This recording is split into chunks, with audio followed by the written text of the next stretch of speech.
cómo acelerar la digitalización en México y resaltar la relevancia que tiene, por supuesto, el papel de la educación en una era muy particular y muy interesante que estamos viviendo. Y tengo el gusto de presentarles y darles la bienvenida en el panel a Miguel Alegre, el CEO de ISDI México. Bienvenido, Miguel. Muchísimas gracias por estar todos aquí. Un placer.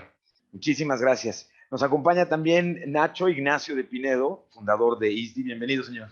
Muchísimas gracias. Muy buen día, muchas gracias. Nos acompaña el diputado Javier López Casarín, además presidente de la Comisión de Ciencia, Tecnología e Innovación. Bienvenido, diputado, muchas gracias. Y nos acompaña Antonio Saracho, CIO de Grupo Coppel. Bienvenido, Toño, muchas gracias por acompañarnos.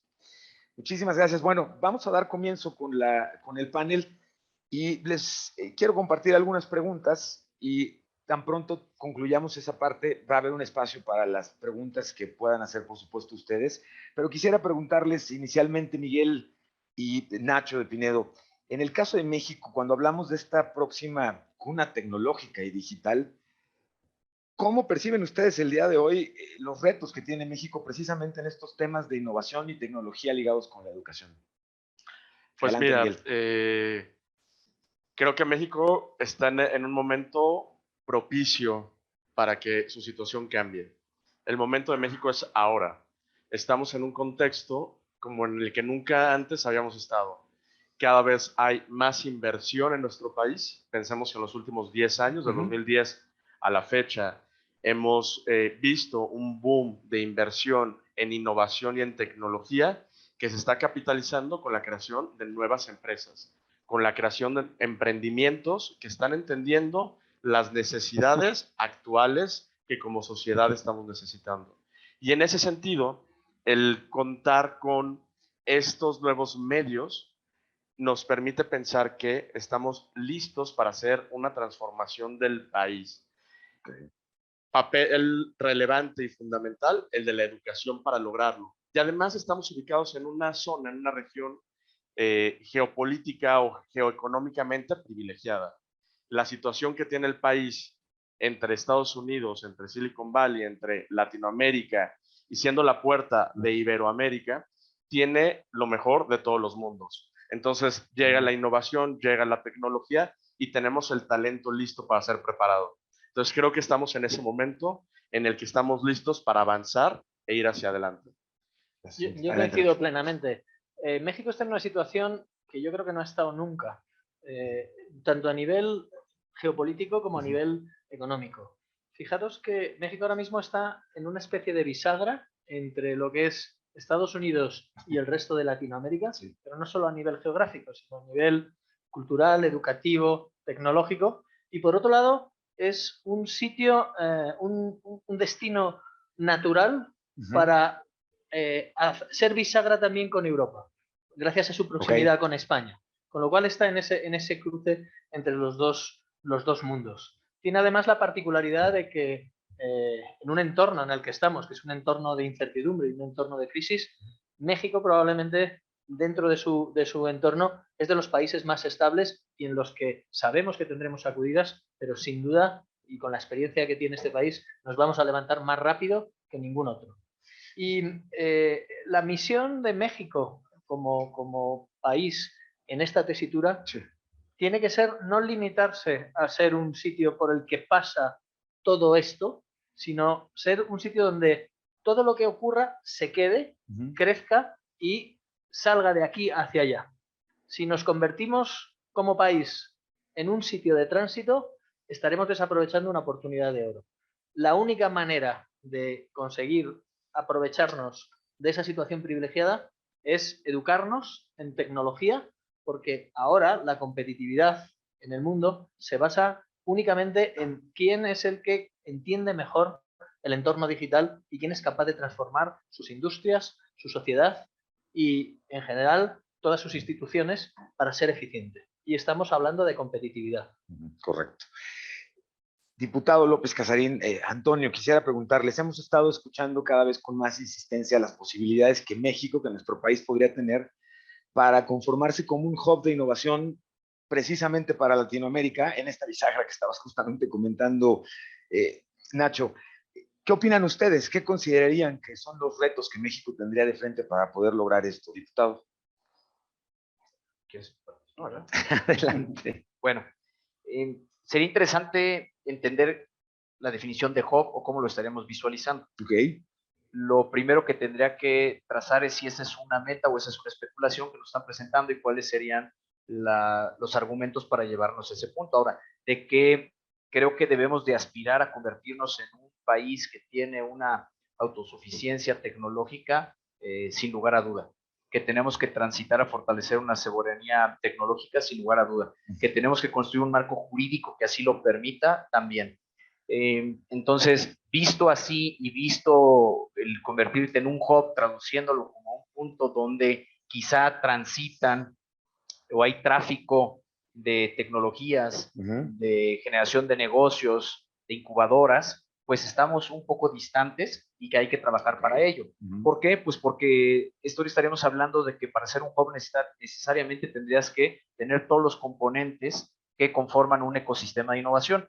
Este ecosistema de innovación pues es muy amplio, que va, como bien menciona Nacho, desde un primer punto en señalarse como fortalecer la educación, es importantísimo el tema de educación, pero también si te pasa al otro lado, al capital de riesgo. El capital de riesgo en nuestro país todavía no alcanza esa madurez para poder entrar realmente con lo que es un capital de riesgo, decir, aquí hay un capital y no necesito un garante o no necesito algo que respalde esa inversión.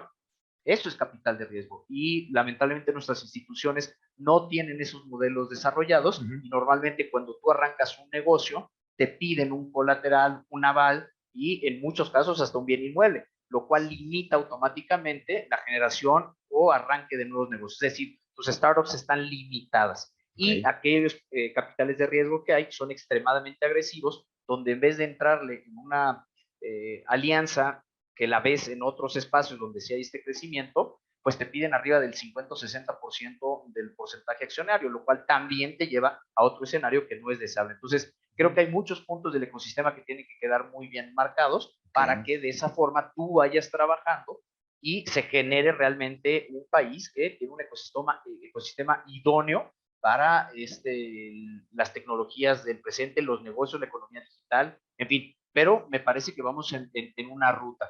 Te daría un punto. Hay el índice global de innovación, el cual evalúa más de 80 puntos. El índice global de innovación nace en el 2007 por el profesor Sumitra Dutta de la Universidad de Cornell y con el Portugal Institute. Y empiezan ellos a evaluar los diferentes indicadores que te pueden llevar a detonar la innovación.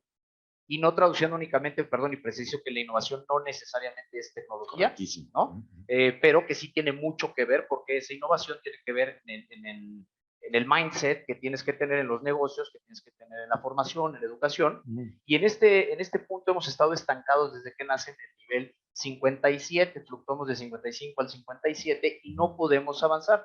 Sin embargo, es interesante ver cómo los primeros 10 lugares normalmente tienen movimientos. Y en cuanto a Latinoamérica, pues te daría puntos donde Chile está por delante de nosotros, Costa Rica un lugar atrás, en el 56, Brasil en el 57. Entonces también está muy peleado y por eso la pregunta es, ¿cuál sería ese diferenciador cuando estamos muy similares a comportamientos en otros países? Ahora, de que tenemos la gran capacidad de poder tomar ventaja de la situación actual a la cual hace referencia, no me cabe la menor duda.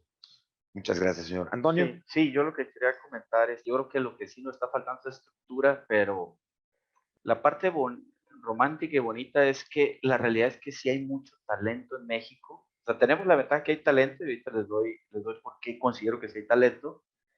Y la otra es que estamos muy pegados a Estados Unidos, que es una ventaja competitiva porque por lo menos está la inspiración de estar yendo a Estados Unidos, están iniciativas de universidades. ¿Qué es lo que falta? Esa estructura, porque no es fácil arrancar una empresa, no es fácil, ¿no?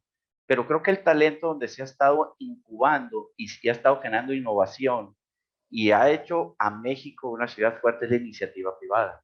Y voy a hablar nomás, digo, puedo aquí echarme muchos ejemplos de cómo ha nacido dentro de la iniciativa privada la innovación y cómo el talento y cómo muchas empresas americanas vienen a ver el talento mexicano que sí es muy revolucionado mentalmente. Y voy a poner nomás algo que yo creo que casi no lo saben aquí nadie, pero por ejemplo, cuando hablo de talento, nosotros en Coppel desarrollamos todos nuestros sistemas para banco, Afore. Yo tengo 2,000 programadores en Sinaloa, ¿no? Entonces Solo en hay Sinaloa, un ok. hub de 2,000 programadores en Sinaloa que lo hemos hecho como iniciativa privada, lo hemos hecho de bajo perfil, lo hemos hecho internamente, tenemos gente muy capacitada y tenemos gente muy buena que viene de mismo Sinaloa. Y si te vas a Aguascalientes, se hizo un hub muy grande con Softec y con Nissan. Sí. Y si te vas a Monterrey, pero al final, desafortunadamente, por la complejidad que hay de estructura, esto están haciendo más en las empresas, pero yo creo que está el talento, está la gente comunicada, hace falta más estructura, más apoyos, hacerlo todo más fácil. Y yo creo que si rompemos esa barrera, pues México, por el tamaño del país, por la cercanía con Estados Unidos y por el talento que hay, sí pudiera llegar a ser un co-futuro, pero necesita mucha ayuda de estructura. Miguel, déjame preguntarte, y quisiera regresar con usted, diputado López Casarín, porque mencionábamos la cuestión de este ecosistema digital mexicano. Me gustaría, desde su perspectiva, conocer cuáles serían estos elementos que conforman el ecosistema digital mexicano y preguntarles al mismo tiempo, ¿debería enfocarse esto en un proceso de aceleración entre iniciativa privada, academia y gobierno? ¿Qué requeriría o cómo consideran ustedes acelerarlo, Miguel? Claro. Totalmente. Yo creo que el fortalecimiento del ecosistema digital mexicano pasa por la convergencia entre el sector público, privado y la academia.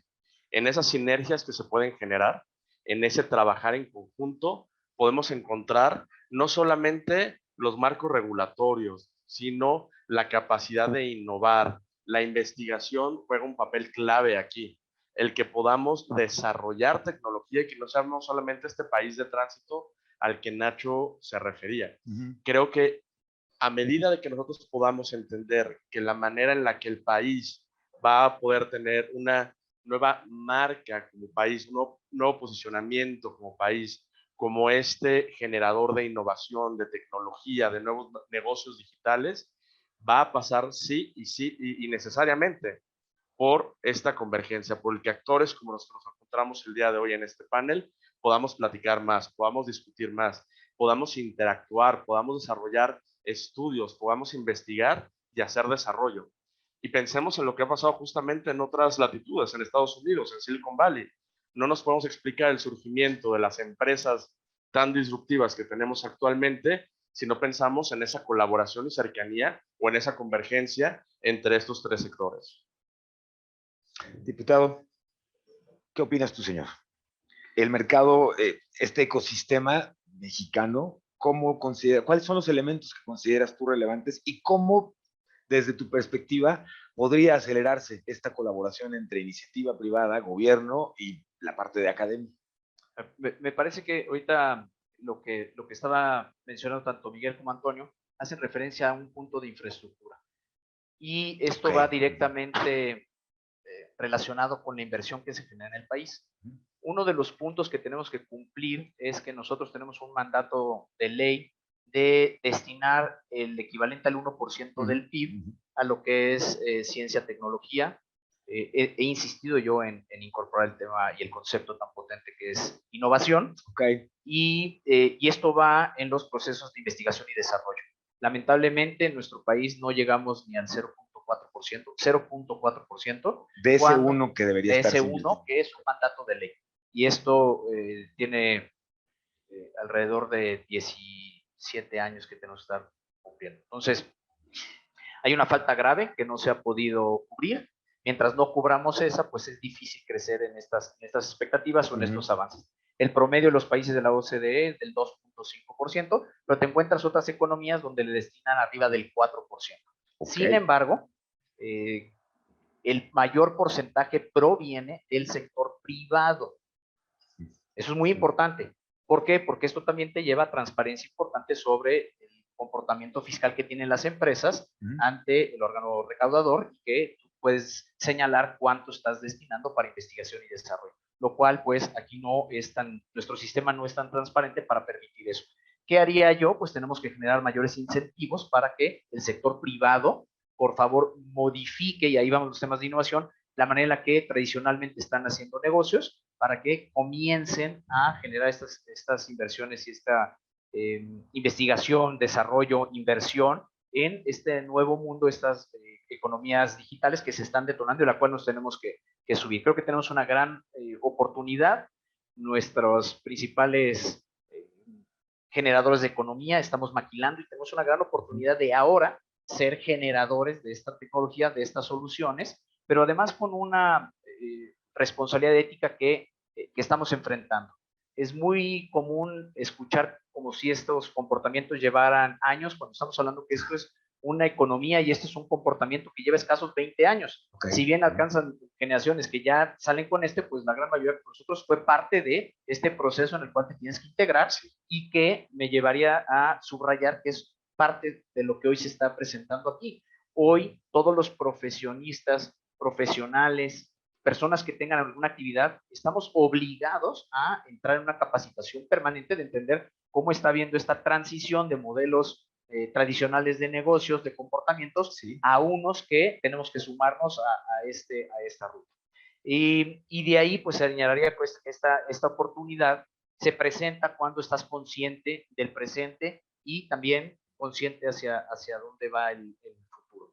Tenemos una responsabilidad importante en nuestro país, que esto es a nivel mundial, la brecha que existe en cuanto a la pobreza, y es un punto que he llevado constantemente en mis pláticas, en el sentido de señalar aquellos, voy a ir un paso para atrás, la infraestructura tiene que brindar conectividad a todos, no podemos permitir que alguien se quede atrás. Si la realidad de nuestro país, estamos hablando de 50 millones de pobres, tenemos que detonarlo, no solamente un esfuerzo de gobierno, sino de sociedad completa, el que haya por lo menos una accesibilidad al Internet. ¿Por qué? Porque el Internet te va a dar acceso a educación, te va a dar acceso a programas como los que hoy se presentan aquí. Y de esta manera tú vas a poder ir adentrando a tu sociedad, como así es a la magnificas en el mundo, pues estás hablando de más de 4,000 millones de personas que, que no tienen acceso a conectividad. Pero por el otro lado tienes usuarios de plataformas sociales de 2,500 millones que la utilizan al día. Correcto. Entonces es una disparidad brutal donde en diferentes teorías se ha presentado que aquellos que tengan este acceso a la tecnología se van a convertir en una super potencia de desarrollo de humanos y los otros no. Entonces tenemos que tener una responsabilidad social importante para que esta brecha de desigualdad que existe no solo en nuestro país y en otro, la acotemos. Y esto me llevaría a temas de infraestructura, a temas de desarrollo de contenido y a empezar a sensibilizar sobre los grandes empleos y oportunidades del futuro. Muchas gracias, señor. En este sentido, Miguel, me gustaría preguntarte, ¿cómo está el mercado tecnológico el día de hoy? Es decir, ¿cuál es la demanda de talento digital que hoy en México en particular ustedes han percibido? Y Antonio, me encantaría conocer tu opinión también al respecto, por supuesto. Fíjate que hemos identificado una brecha muy grande en este país. Por cada 10 empleos o 10 posiciones abiertas en las bolsas de trabajo tradicionales, al menos 4 no son ocupadas. Hay actualmente una demanda de más de 1.2 millones de programadores que son necesarios no solamente para las grandes industrias, sino para el sector del emprendimiento, para las pymes, que no están logrando encontrarse en el mercado. Entonces tenemos una responsabilidad tremenda de formar nuevo talento digital, nuevo talento tecnológico. Y lo que las empresas justamente nos demandan en esta colaboración que tenemos con las empresas es el cómo podemos ayudarles a encontrar ese talento, a encontrarlo con las competencias necesarias y que estén listos para poner esas competencias al servicio de los retos que cada industria, negocio, empresa tiene en ese momento. Entonces, la demanda por personal calificado va en aumento. La pandemia creo que lo dejó clarísimo. El crecimiento que tuvo el comercio electrónico, la gran necesidad ahora que tenemos en otras aristas como la ciberseguridad, son críticas y no tenemos esos especialistas, lo cual detona pues varios factores. Primero, el que tengamos una sociedad que tiene trabajo, pero que no tiene personal que pueda ocupar esas posiciones de trabajo. Y segundo, el que podamos tener a empresas que entiendan claramente qué es lo que necesitan para trabajar con entidades como las nuestras, para que podamos estar a la altura de las necesidades que ellos tienen y prepararlos para que ellos, como decimos en ISDI, puedan aplicar el conocimiento que reciben en el aula de manera inmediata en la organización para la cual están participando. En este sentido, Antonio, ¿cuáles son las habilidades que están buscando hoy las empresas como Coppel? ¿Te está llegando talento ese que llega correctamente capacitado? ¿Cómo lo perciben ustedes el día de hoy? Mira, lo que pasa es que ahorita el cambio más grande que lo aceleró, me parece porque hay como un montón de consultorías, ¿no? No voy a decir nombres porque todas han pasado ahí con nosotros, pero la mejor consultoría que hemos tenido y que nos ha llevado a buscar estos talentos de verdad, porque veníamos nosotros buscando el talento que ocupamos en la teoría, pero llegó esta consultora que se llama Doctor COVID y nos hizo un desastre a todos y nos aceleró.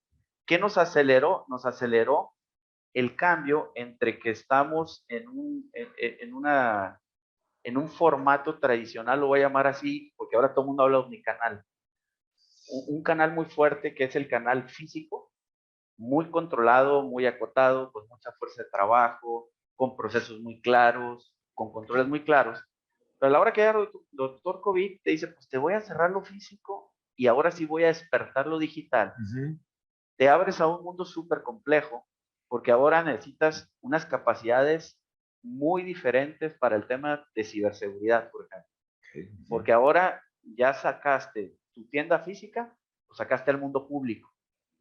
Y el sacarlo, uno está lleno de cosas legadas, está lleno de... Entonces, a la hora que lo saca, y no tienes, no hay otra salida. Tú estás poco a poquito saliendo, pero ahora no otra salida. Entonces ya no es tener el talento que más o menos le sabe la ciberseguridad. No, necesito traer a alguien que le sepa duro la ciberseguridad. Volteas al mercado y no existe. Y si no, otra vez la iniciativa privada, que es la que chupa todos los talentos aquí, porque sí hay muchos talentos en México, pues es un peleadero que traemos entre todos, ¿no? Lo poquito que hay.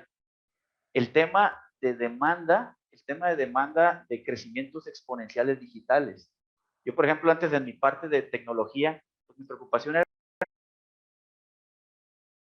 100 tiendas, infraestructura para 100 tiendas, pero de repente sacamos la app, se vino el señor COVID, resulta que mis transacciones se fueron 40 veces más, pues se me empezaron a caer las páginas, se me empezaron a caer las aplicaciones, y cómo, no, necesitas una capacidad de ya no son de servidores, temas en la nube, temas en él.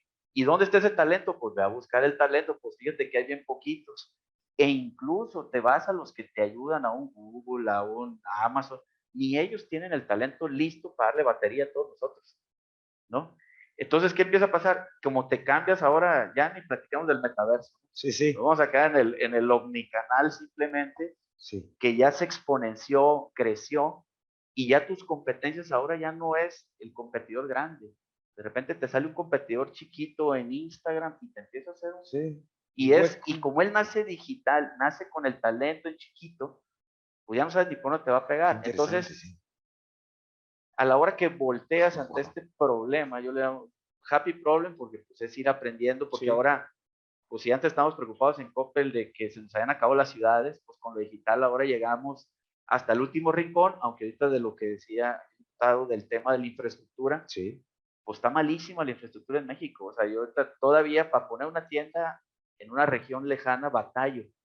Entonces, pero pues ya están surgiendo. Entonces, esta infraestructura, esta comunicación, pues te está demandando que ahorita la realidad es que talento está faltando muchísimo, pero talento muy especial. Ya no es el que va aprendiendo y voy creciendo con él y lo voy desarrollando. No, ya, eso ya se acabó. Ahora necesito el talento muy especializado que ya, oye, saqué una aplicación, ¿cómo puedo yo controlar de que fue exponencial el crecimiento 40 veces?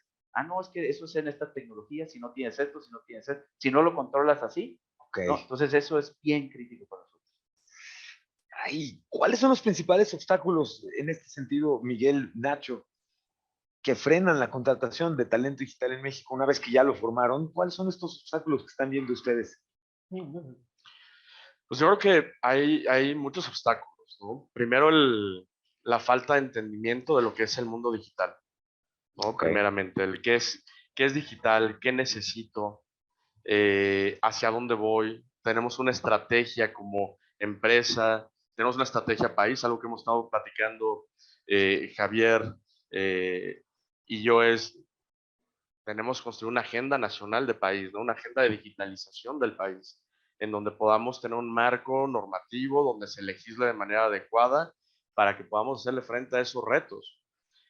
Porque si no lo hacemos de esa manera, si no tenemos una visión clara de hacia dónde vamos, pues difícilmente vamos a tener una ruta clara, un camino claro a seguir. Y en ese sentido, el segundo obstáculo que encuentro es justamente la escasez de ese talento. Si queremos digitalizar el país, si queremos que nos convertamos en este país que cambia su narrativa, que cambia las oportunidades, que crea innovación, que crea tecnología, pues necesitamos más talento digital. Y el talento digital, aquí quiero ser muy preciso, no significa que sea talento joven necesariamente. Por supuesto, los nativos digitales lo tendrán más sencilla, pero no perdamos en cuenta que tenemos una gran responsabilidad con las personas de nuestro grupo de edad o mayores que tienen que ser parte de una economía digitalizada, que tienen que poder gestionar su organización, su negocio, la dirección, colaborar en su emprendimiento, con conocimiento de cómo se está moviendo el mundo hacia una economía cada vez más digitalizada. Entonces, ¿qué vamos a hacer con ese talento que lleva muchos años trabajando y que el conocimiento, la formación que tuvo hasta este momento, lo llevó a cierto punto en su desarrollo profesional? Pero ahora se ve ante la gran necesidad de reconvertirse, de darse una segunda oportunidad, de decir, puedo seguir aprendiendo porque voy a encontrar trabajo, porque las empresas me demandan, porque tengo además experiencia, porque soy de fiar, por supuesto, pero porque el mundo tecnológico, si no logro subirme a ese barco, me va a dejar atrás. Me voy a enfrentar ante cada vez más un entorno de desventajas competitivas. Sí. Y si no logro yo, como esta persona que tengo 10, 15, 20 años trabajando, digitalizarme, pues entonces, ¿qué va a ser de mí cuando la esperanza de vida en este país tiende a crecer? Si quitamos el factor COVID, el doctor COVID, como dice, que nos quitó 4 años en la esperanza de vida, veníamos con una tendencia a nivel mundial de por lo menos 5 o 10 años más de expectativa de vida. ¿Qué vamos a hacer eso? Olvidémonos de irnos a la playa a los 65 años jubilados. Vamos a tener que seguir trabajando, vamos a tener que tener más trabajos. Y esos trabajos, señores, van a ser digitales.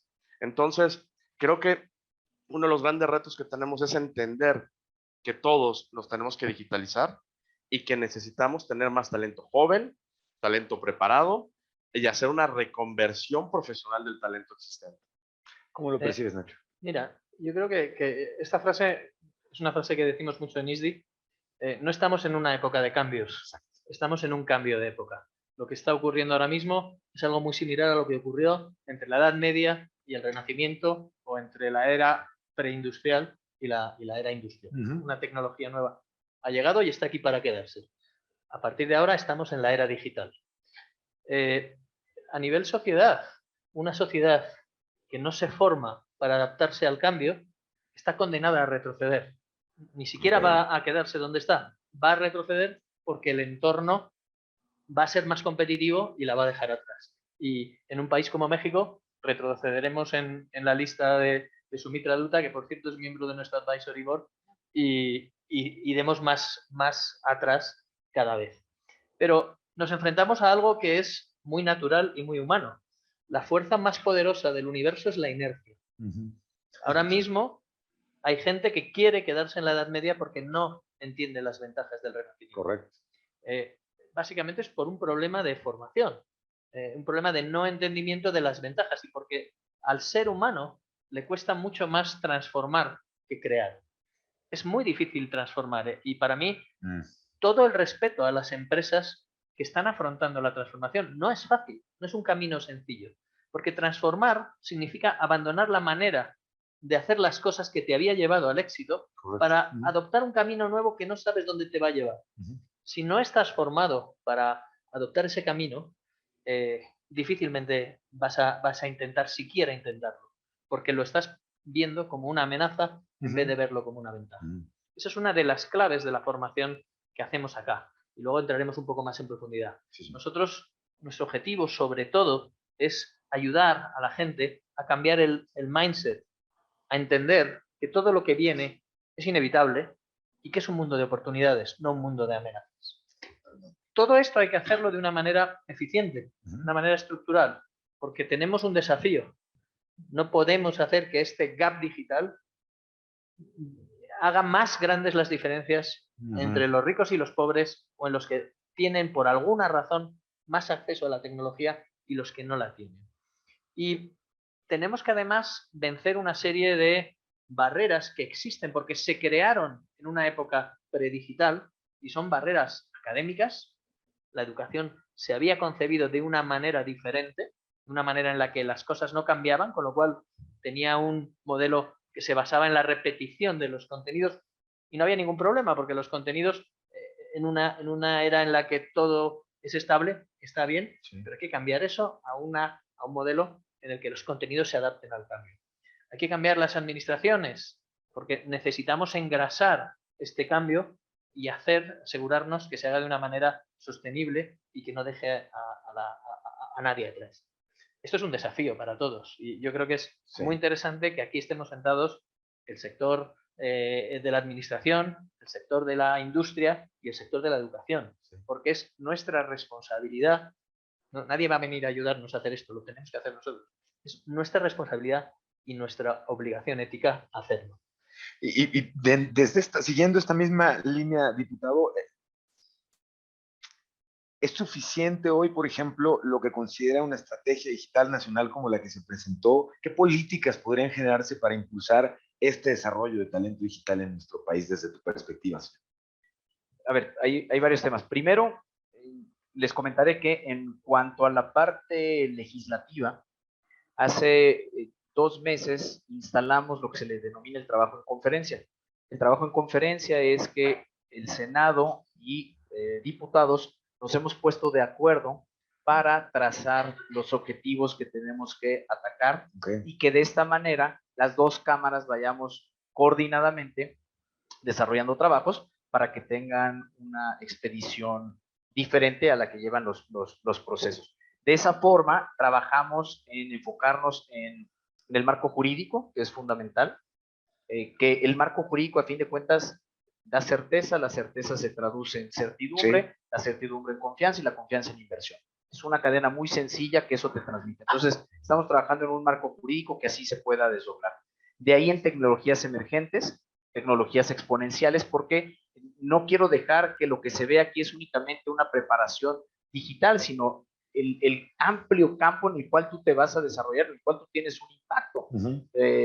Mencionaban ahorita el metaverso, pues el metaverso hoy es uno de los puntos más importantes en transacciones económicas y esto detona un espacio que no ha sido perfectamente regulado, que es el blockchain, y donde tienes una serie de criptomonedas que ya es una economía que trabaja y que trabaja entre zonas grises porque no todo el mundo lo ha atajado. Correcto. Pero ya sucede. Y entonces tienes que llegar ahí. Tienes el Internet de las cosas, tienes ya con temas espaciales, en fin, hay tantas tecnologías que van detonándose que si las empiezas a desdoblar, te percatas que el tú enfocarte, decir, me quiero adentrar o especializar en temas digitales, pues resulta que el campo de acción es enorme. Entonces, este abanico es gigante. Y esto haré yo una reseña rápido. Bueno, déjame terminar. El fortalecimiento de la investigación, que lo mencionamos, la innovación y la transferencia tecnológica y, por supuesto, el presupuesto y financiamiento para la ciencia, la tecnología y innovación. Eso es como estamos trabajando entre el Senado y diputados para poder, desde la parte legislativa, ir fortaleciendo a nuestro país para que en el momento en el que vamos llegando podamos trabajar de la manera conjunta con el sector privado, con el sector académico, con el sector financiero, para que se vaya detonando este ecosistema. ¿Qué es este ecosistema? Mencionaban ahorita que curiosamente ha sido el COVID, y eso es algo que es motivo de estudio.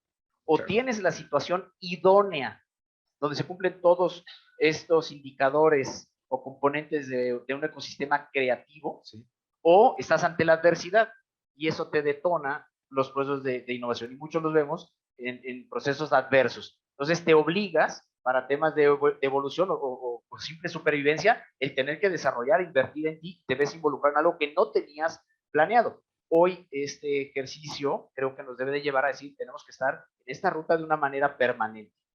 Abandoné un poquito en el tema de los programadores, he insistido en que uno de los retos o uno de los planteamientos cuando preguntamos de los skills o las habilidades o preparación que tienen las personas es, pues si eres bilingüe, trilingüe, en fin, pues bueno, Programar es otro idioma.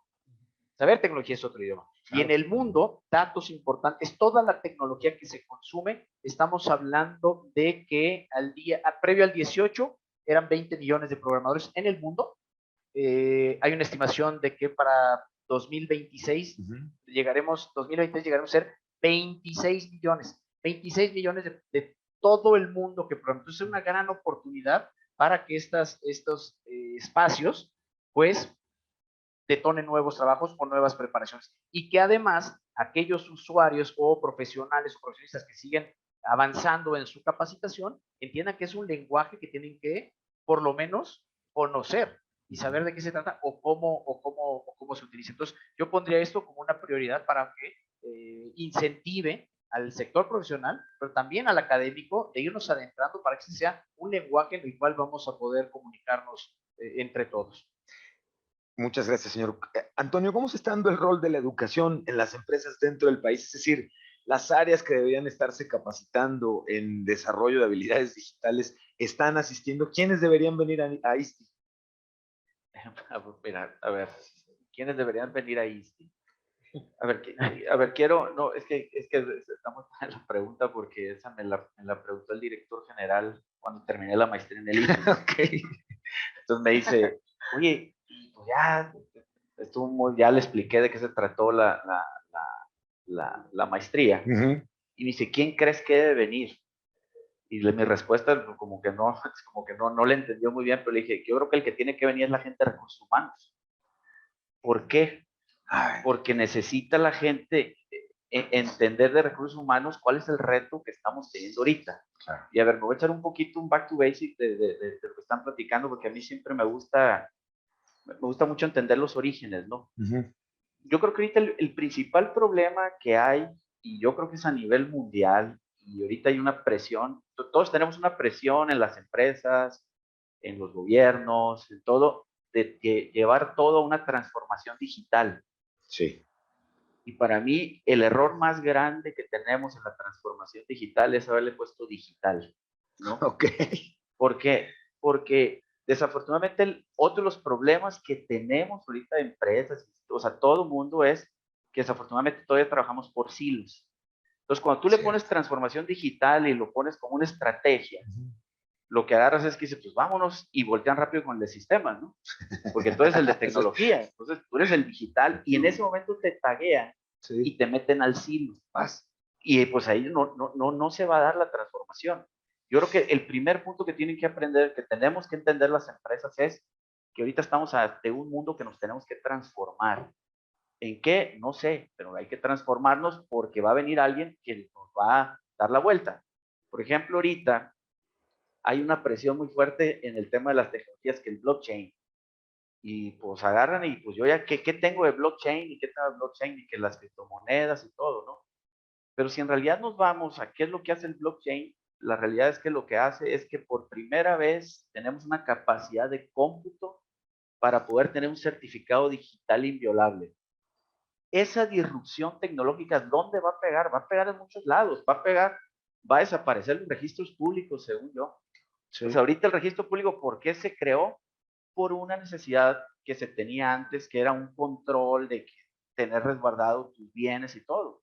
Eso ya no lo ocupas. Es más, ahora me da risa porque ahorita que acabo de pagar una hipoteca, fui y pedí mis escrituras y me dijeron, pues quién sabe dónde estarán. Pero no te preocupes, con un certificado de libertad de gravamen ya es tuyo.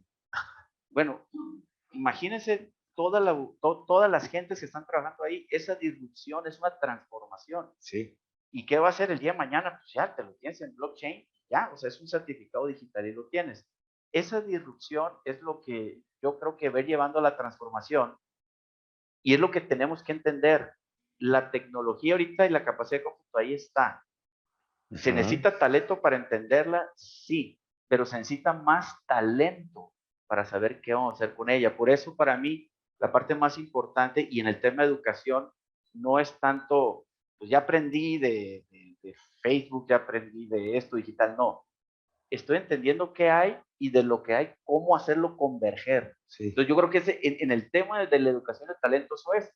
Entonces, ahorita, ahora sí, entrando a la pregunta, ¿dónde tienen que las instituciones romper que ya las carreras ya no pueden ser especializadas? que ya las carreras no pueden ser de 5 años. O sea, de 5, nadie va a estudiar 5 años de aquí en adelante. Ajá, sí, sí, ¿No? sí. ¿Por qué? Porque en 5 años ya la gente ahora va a decir, yo mejor Ubereo en la mañana, soy mesero y tengo un call center en la India que luego ya en mi celular desde una aplicación. Sí, sí. Y ya tengo múltiples trabajos. ¿Y por qué yo voy a 5 años y pagar una universidad? Entonces, yo creo que un reto muy importante para las universidades son los timings. Para la iniciativa privada es esa comunicación con las universidades.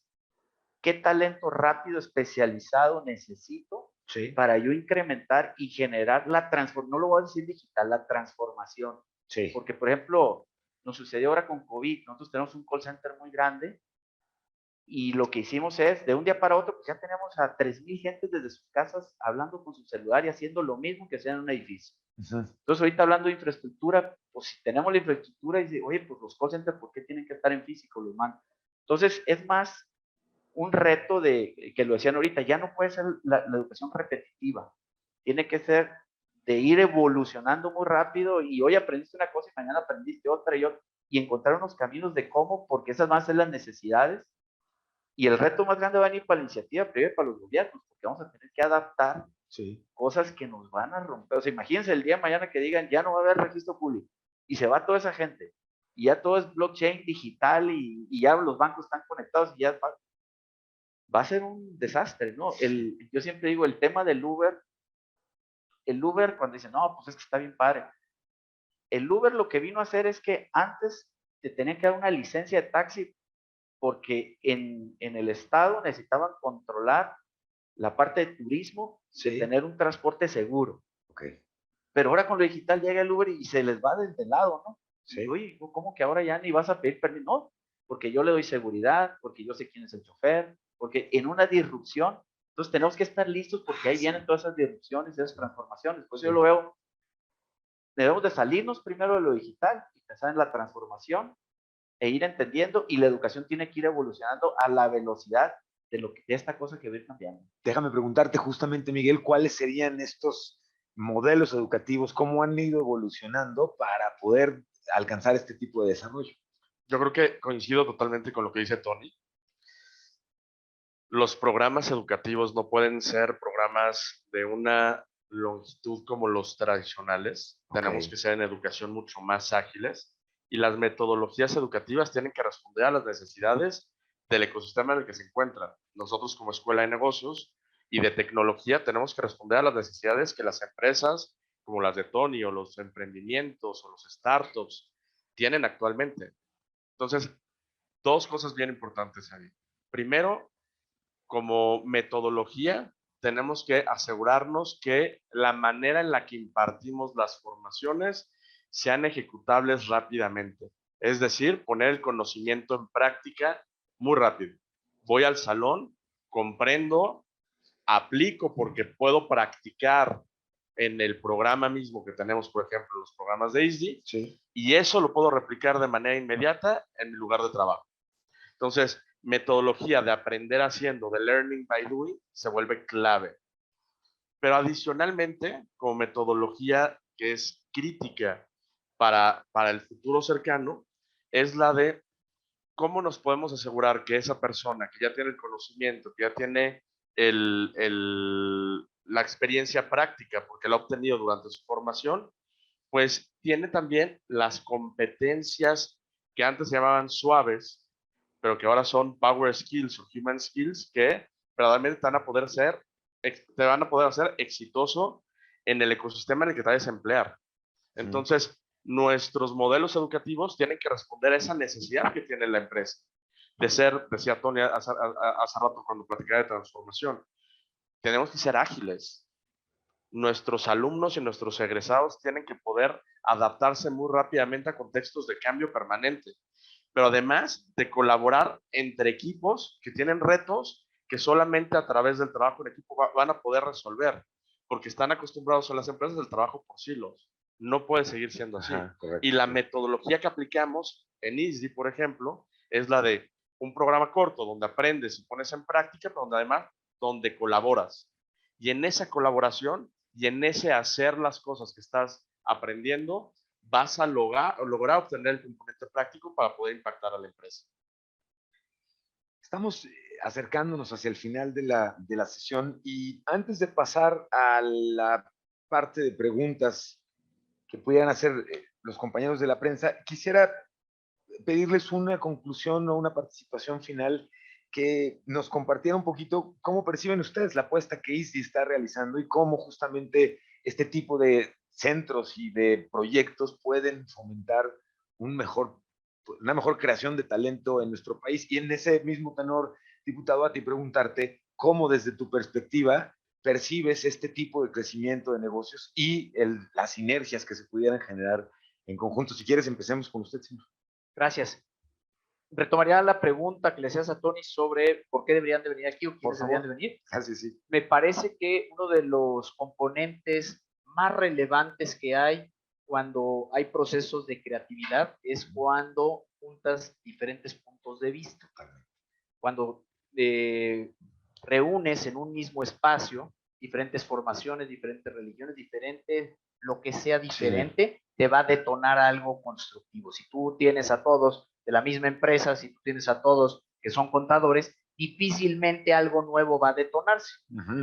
Cuando en espacios como este te permiten albergar diferentes formaciones, diferentes edades, diferentes niveles económicos, pero con un objetivo que es el irte preparando e ir obteniendo lo mejor, de este espacio siempre surgirá algo constructivo y que merece la pena darle seguimiento e implementar. Entonces, ese sería uno de los puntos por los cuales diría, ¿qué me ofrecería un espacio como este? Pues encontrar diversidad y punto común es prepararme y obtener lo mejor para lo que viene.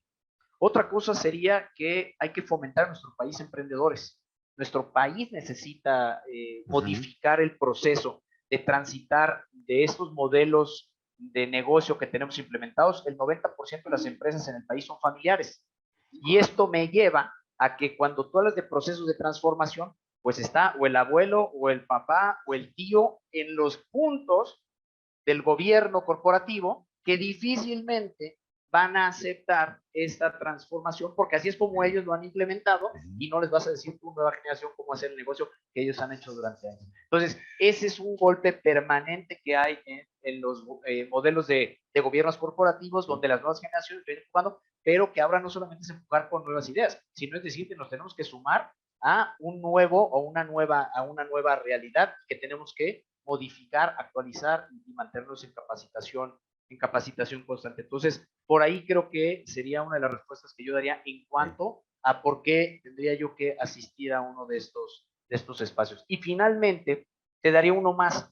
Debe de haber una proactividad del sector privado hacia el público. Te daré un ejemplo. El día de hoy estamos trabajando y estamos presentando la creación de la Ley Federal de Ciberseguridad. Hemos venido trabajando de la mano con todas las instituciones y las dependencias, sectores del área pública y del sector privado, pues si bien en estos espacios lo que puede ser es que en el momento que empiezas a trabajar en desarrollar modelos, tú solamente como parte de este proceso te vas a enfrentar a retos jurídicos que te llevarán a poder presentar propuestas para fortalecer este marco jurídico al cual nos estamos dirigiendo. Porque ahorita mencionaban temas de ciberseguridad, y temas de ciberseguridad cuando hablamos entre usuarios, básicamente, o la gran mayoría lo reduces a un intento de extorsión mediante un mensaje de WhatsApp. Algunos, algún robo de identidad de un correo. Unos mayores cuando le robaste la identidad y tomaste su cuenta. Pero eso es básicamente lo que el día al día está expuesto. Cuando tú lo elevas a nivel corporativo, los impactos son mayores. Microsoft nos presentaba unos datos que se estimaba que el impacto de la ciberseguridad equivaldría a 8 trillones de dólares en lo que es 2022. Esa cifra se cumplió en el primer trimestre. Cuando tú estás como Estado rector, no solamente tienes que velar por los, en este caso en México, por los 120 millones de usuarios de tecnología, su acceso a algún sistema vía tu teléfono inteligente, que hay más de 90 millones circulando en nuestro país. Pero tienes que ver como Estado rector qué haces con la información, qué haces con los datos, qué haces con la infraestructura sensible o técnica, que esa es vista por las Fuerzas Armadas. Pero qué pasa con las diferentes dependencias que manejan información y que tienen que contribuir entre ellos estos procesos. Y luego tienes todo el sector privado que tiene que estar invirtiendo constantemente. Entonces, si tú te percatas de repente algo que parece muy sencillo, decir, es ciberseguridad, pues no, es algo muy complejo que requiere que usuarios que van enfrentando escenarios que tenemos que ir imaginando, puedan sumar para ir aportando ideas, que es parte, por ejemplo, del proceso que venimos haciendo. Y que quizá esto se traduce en que nuestro país llegue a tener una Agencia Nacional de Ciberseguridad, que es un proceso enorme. ¿Por qué? Daré un ejemplo. Tenemos plataformas o espacios de redes sociales donde ni siquiera tienen su domicilio jurídico o fiscal en nuestro país. Sí. Entonces, difícilmente tú puedes atacar algo que no es atendido en nuestro país. Entonces, son tantos temas que pueden ser abordados, pero que son espacios como estos los que te permiten señalar las grandes debilidades o sensibilidades o retos que como sociedad estamos enfrentando. Las redes sociales a las cuales todos nos metemos, del cual pues no hay una, por ejemplo, no hay una correlación con ellos o corresponsabilidad si existe algún delito, trato de personas, tráfico de drogas, en fin, hay tantas cosas que suceden. Hoy estas afectaciones pues son ataques que llevan a nuestro país o al puro continente. Hubo un ataque hace un par de años y que son de carácter político, hay económico, o sea, hay tantos intereses que solamente en espacios donde se intercambian experiencias pueden ir dándose resultados o propuestas para ir fortaleciendo a tu país. Entonces, creo que ese es un plus que yo pondría sobre estos espacios que se van generando, aparte del obvio que es el básico y es la naturaleza de la creación del mismo, que es cómo voy generando contenido que me enriquezca profesionalmente para desarrollarme, sea en una empresa, sea en mi comunidad, sea en una sociedad o para mí mismo y detonar un negocio y convertirme en un emprendedor. Donde además está probado que es a partir de los 50 años que tienes 2.0 veces más probabilidad de ser exitoso que si tú comenzaras a los 30 años. Entonces, eso te lleva a decir, ¿por qué tengo yo a cierta edad que continuar profesionalizando? Bien, muchísimas gracias. Es el diputado Javier López Casarín, presidente de la Comisión de Ciencia y Tecnología e Innovación de la Cámara de Diputados. Muchas gracias, señor. Gracias. Antonio Zaracho, CIO de Grupo Coppel. Mira, ahorita yo creo que entrando en los retos, ¿no? Uno, pues ya dijimos, es la transformación, pero la transformación no se va a dar sin la colaboración. Bien. O sea, ese es entonces, ese tipo de espacios es básico la colaboración. Ya lo había platicado yo, el tema de los silos son bien complejos y porque estamos dentro de las empresas y de repente, lo platicamos hace rato, ¿no? Decía, ¿por qué el de recursos humanos tiene que venir a entender y colaborar? Porque de repente decimos, no, es que vamos a alguna metodología ágil, necesito un Scrum Master, y hacemos una lista de un montón de cosas que están en el PowerPoint que nos enseñan en algún lado, y se lo transfiero al de recursos humanos, y como el de recursos humanos no entiende ni qué está pasando, se va a LinkedIn, y hay un montón de mentiras ahí en LinkedIn, pues sí es súper Scrum Master, no sé qué, y bueno. Sí, como está todo segmentado y no se da la colaboración, entonces no se da esta transformación. Entonces, en espacios como estos, ¿qué es lo que se tiene que lograr? Principalmente eso, que venga la gente de negocio, que venga la gente operativa, y empezar juntos a explicarnos los problemas, y ya al final que explicamos los problemas y que vimos y que es el dolor, fíjate que hay una tecnología para eso. Pero el problema ahorita es que como traemos en el cerebro digital, arráncate a comprar todos los CDs de tecnología que puedas y ahí es donde empezamos a chocar porque no estamos haciendo.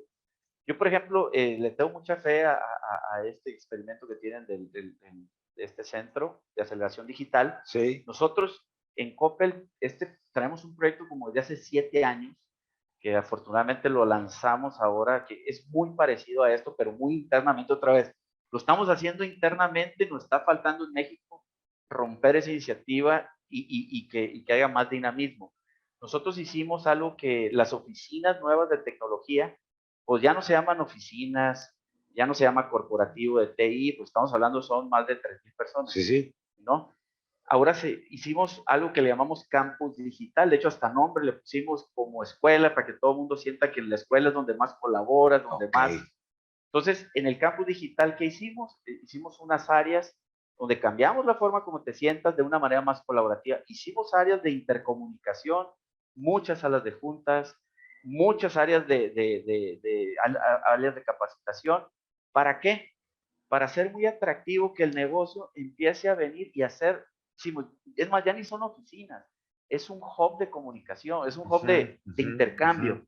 Entonces, ¿qué está pasando? Pues de negocio, es como que sí están bonitas las oficinas y están llenas, y se van paseando con el de programación, y luego por ahí está el proveedor de servicios, y entonces empezamos una vinculación donde empezamos a generar este intercambio de ideas que le estamos apostando que esa va a ser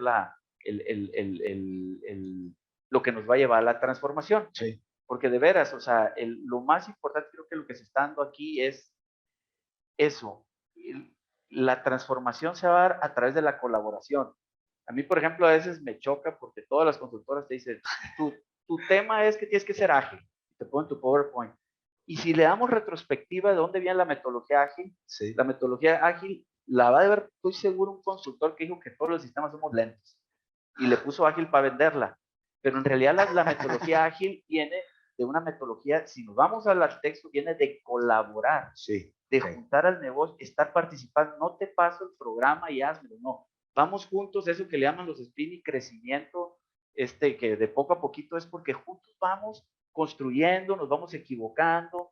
Entonces, pero eso se tiene que dar con la colaboración. Entonces, por eso se me hace muy importante este hub de colaboración, donde, como decían, tiene que venir todo el mundo y todo el mundo entender la problemática de transformación a la que estamos. No es que vamos a ir a comprar tecnología, con a billetazos compramos la tecnología que queramos.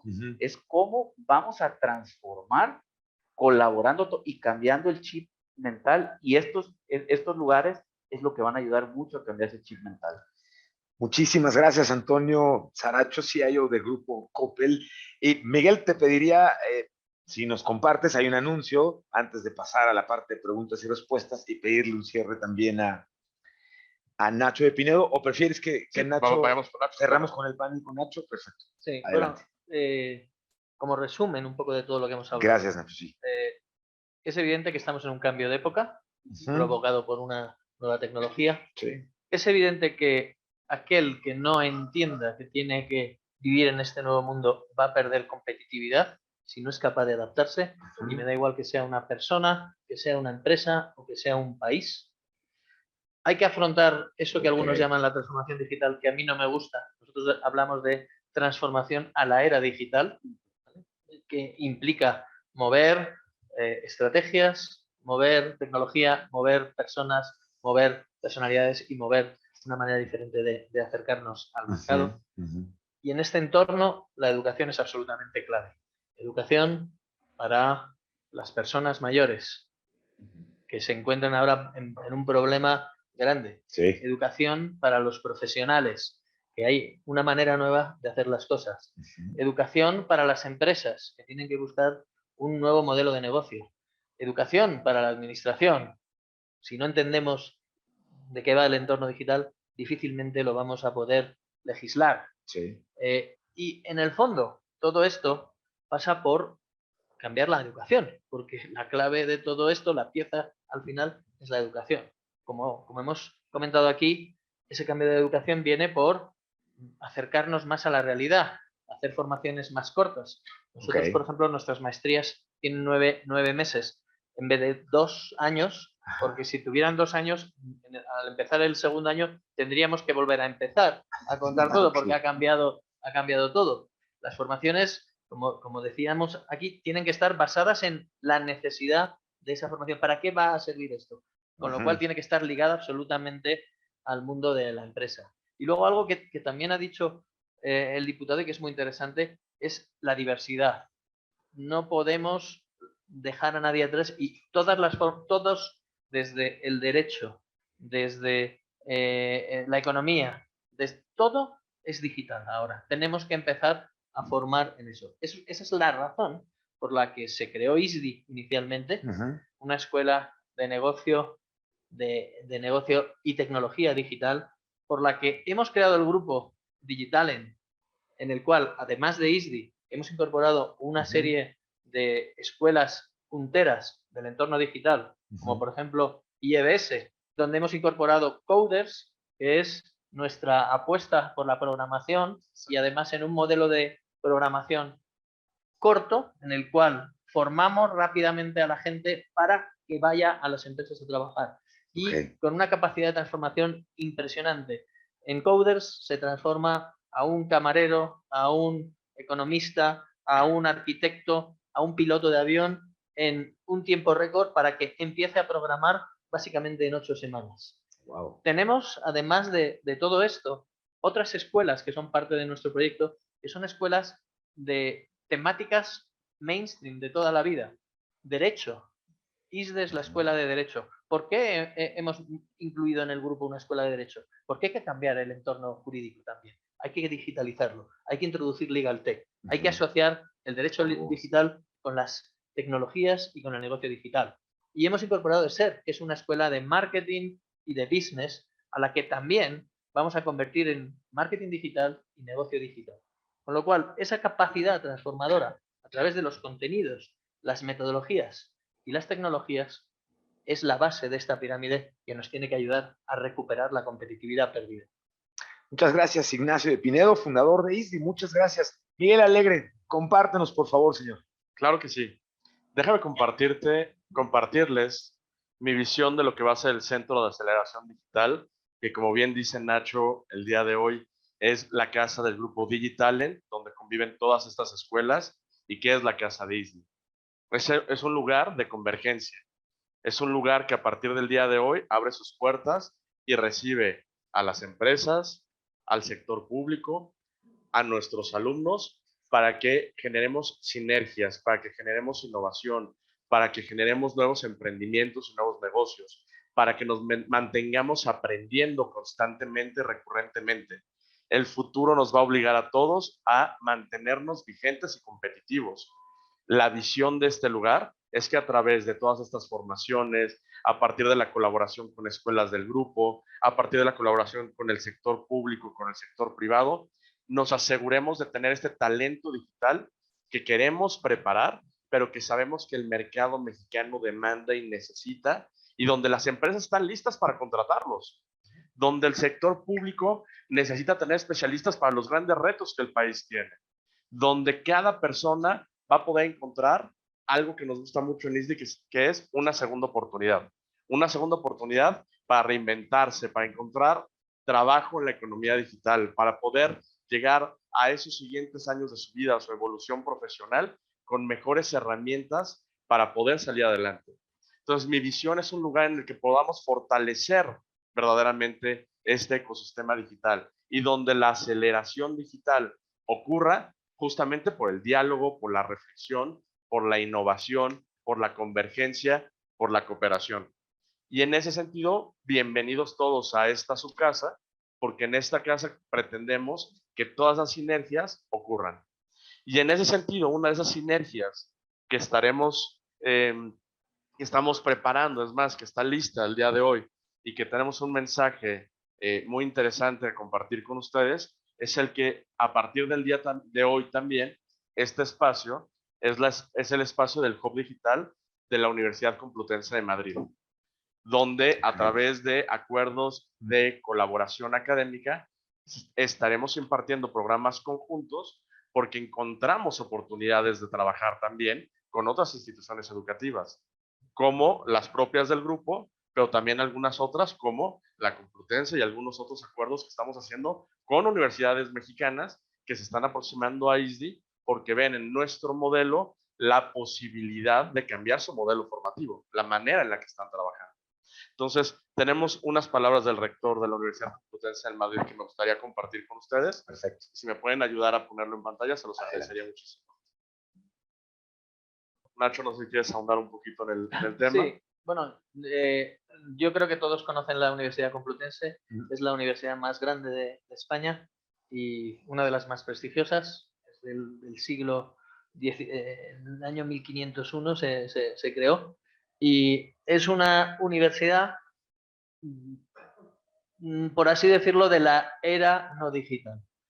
¿Qué persigue la Complutense con un acuerdo como este? Que ISDI le ayude a transitar a este entorno digital.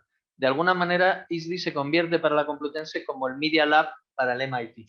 Un centro de innovación, un centro de experimentación, un centro de aceleración en el cual la educación orgánica más tradicional puede inspirarse para absorber esos conocimientos, esas metodologías y a su vez hacer su transformación a la era digital.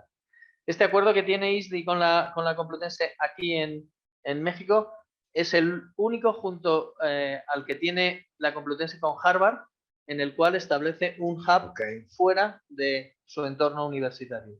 Con lo cual es un modelo interesantísimo y que por supuesto estamos abiertos a desarrollarlo con otras universidades mexicanas, pero especialmente con las empresas y con la administración, porque ese es un camino en el cual ganamos todos. Totalmente. Muchísimas gracias, Ignacio de Pinedo, fundador de ISDI. Y quiero abrir el espacio para, antes de cerrar el evento, para una sesión de preguntas y respuestas que pudieran tener de parte de ustedes. Adelante, por favor.